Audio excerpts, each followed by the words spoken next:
Nama saya Iska Fadila. Nama saya Romania. Saksikan video kami. Ini ada Kak Talita. Halo Kak. Halo. Aku boleh bertanya Kak? Boleh. Oke Kak. Halo teman-teman. Perkenalkan nama saya Christian Mirbarus. Saya sedang bersama Kak Talita. Jadi Kak, ada pertanyaan Kak. Nah, Kakak mempunyai banyak sekali pengalaman lomba nggak? Bagaimana sih Kakak bisa membuat diri Kakak sangat pede dalam mengikuti suatu lomba? Bisa-bisa aja karena banyaknya dukungan dari orang tua dan juga dukungan dari lingkungan saya sendiri.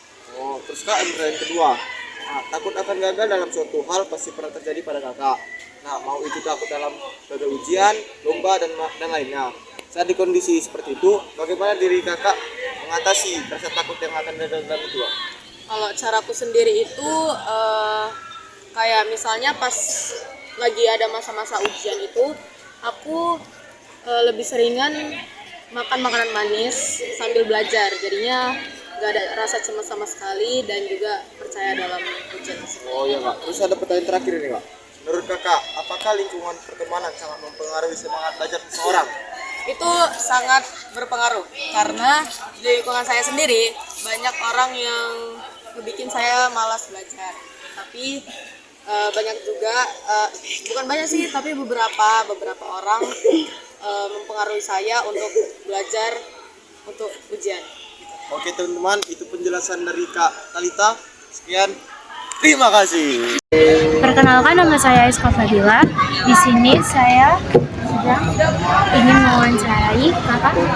Halo semuanya, saya Vivi Anggreni dari kelas 11 IPA 1. Seperti Kak Vivi, di sini ada 3 pertanyaan. Sekarang kita sudah masuk di era digital, di mana semua orang pasti menggunakan gadget. Nah, menurut Kakak, apakah lebih efektif jika kita belajar menggunakan gadget daripada buku? Kalau misalnya menggunakan HP itu, fokus kita itu akan terganggu. Kita kan sering melihat sosial media, kalau misalnya ada notif-notif tuh, kita fokus ke sosial media bukan belajar. Beda kalau misalnya kita menggunakan buku, fokus kita tuh 100% ya belajar, bukannya bermain HP. Yang kedua, masalah Kakak menghadapi kesulitan dalam belajar.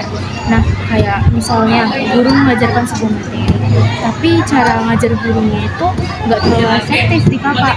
Menurut Kakak, apa yang akan Kakak lakukan jika Kakak mengalami hal tersebut? Pertama, Kakak minta bantuan teman Kakak, misalkan mereka untuk jelasin ulang tuh gimana sih maksud dari perkataan ibu itu, gimana sih maksud dari materi itu. Kalau misalkan belum ngerti juga, Kakak berusaha untuk ngertiin sendiri yang dari itu.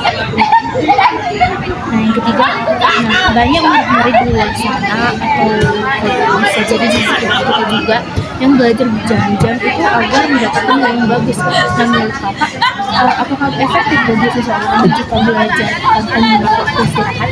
Menurut Kakak kurang efektif gitu. Soalnya kita kan bakal lupa dan otak kita tuh akan capek gitu. Kitanya juga belajar nggak fokus kitanya. Karena udah otak kita udah berusaha, kita tuh nggak fokus lagi kalau kita tuh udah capek.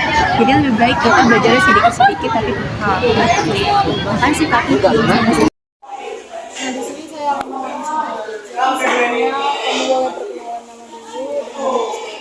Perkenalkan, nama saya Muhammad Ahmad Yazdan. Saya dari kelas 10. Nah, di sini kita mau mewawancara tentang siswa yang berprestasi di sekolah. Selama ini pasti kamu belajar agar mendapat nilai yang bagus ya. Kira-kira apa sih motivasi yang bikin kamu semangat gitu untuk belajar? Nah, motivasi saya adalah tidak ada batasan untuk belajar. Kemudian boleh tahu nggak nih metode belajar apa sih yang bikin nilai kamu bagus? Nah, kebetulan ini saya auditori kan. Biasanya itu saya mendengari lagu. Nah, dari mendengari lagu ini saya membuat lirik dari hafalan-hafalan untuk ujian. Seperti itu ketika Misalnya ada sebuah tugas yang diberikan dan kamu bisa memilih antara kerjaan secara individu. Nah, kamu bakal pilih yang mana nih? kalau saya itu biasa memilih berkelompok karena kan kita itu tidak bisa melakukan segala hal. Sepertinya saya kekurangan seperti mengedit. Nah, saya ini tidak bisa mengedit nih, jadinya saya lebih suka berkelompok daripada individu. Itu saja, terima kasih. Iya.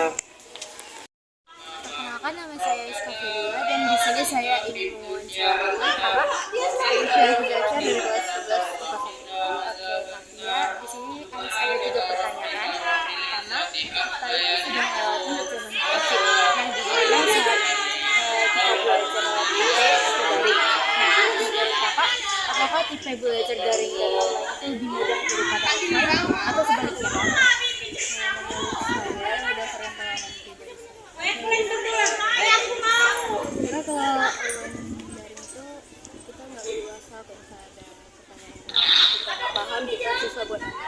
Terus kadang kita juga masih ada passion gitu kan. Jadi kakak pribadi lebih suka online. Oke, nah pertanyaan kedua, pernah tidak saat belajar kakak itu bilang fokus karena satu hal? Nah, misal kakak ada kondisi seperti itu, nah gimana cara kakak agar kembali fokus ke pembelajaran dan nggak terfokus pada hal yang buruk proses belajar kakak? Misal kalau fokus itu kakak lagi lapar atau lagi takut, jadi supaya bikin fokus mungkin makan diem-diem atau enggak HP sebentar atau enggak ngobrol kawan bikin better. Nah terakhir kan ada tuh cukup banyak murid-murid yang sampai sekarang itu masih nyepelein yang namanya belajar. Nah pendapat kakak tentang mereka itu yang selalu bolos pembelajaran itu gimana sih, dan apakah ada solusi untuk mereka agar sadar gitu? Solusi ya betul itu harus balik ke dirinya masing-masing sih. Jadi nggak bisa kasih solusi ke orang aja yang tahu kondisi dia gimana. Itu tanggapan saya sih, di zaman sekarang itu kurang-kurangnya bolos-bolosnya. Makin kesini pendidikan itu makin penting, kemana-mana harus ada. Makasih kakak. Ini saya Ridwan Putra sedang bersama Jila Ahmad Suada ini melakukan suatu wawancara yang bertema tentang pendidikan. Nah, pertama itu saya ingin bilang nih, selama ini kamu udah ngikutin apa saja? Selama saya mengikuti ini, saya kalau bagu-bagu ini ya, terus bagu-bagu ini, saya sedang mengikuti perlombaan public speaking di Universitas Royal. Nah, menurutmu apa saja nih manfaat kamu dapatkan setelah mengikuti lomba tersebut? Manfaat setelah saya mengikuti lomba itu bahwa saya melihat banyak peserta-peserta dari berbagai sekolah yang saya itu jauh lebih bagus dari saya. Dari situ saya mendapatkan banyak pencerahan tentang bagaimana cara saya untuk untuk Mendapat wawasan. ya, untuk mendapatkan wawasan dan jadi diri yang lebih baik gitu. Nah, bilangan kamu ikut lomba debat dan public speaking di Royal beberapa hari yang lalu. Gimana nih cara kamu memanage waktumu untuk berlatih lomba dan belajar? Kalau masalah manage waktu itu, pertama jelas kita itu pertama itu sholat. Bagi saya yang umat muslim itu sholat, jadi pertama itu. Lalu kalau terus dilihat hari ini jadwalnya apa aja, kira-kira bisa nggak? Kalau misalnya bisa, karena kira-kira sama tadi saya juga ikut lomba debat. Ya kita tanya gitu sama teman debatnya, bisa nggak hari ini? Ada nggak waktu kalian kosong? Ya udah, kalau nggak ada, ya udah kami buat Zoom meeting secara online, terus kami bahas banyak apa aja. Jadi ya mau sesibuk apapun ya tetap aja waktu itu harus disempatkan. Terima kasih Gilang sudah mau diwawancara oleh saya.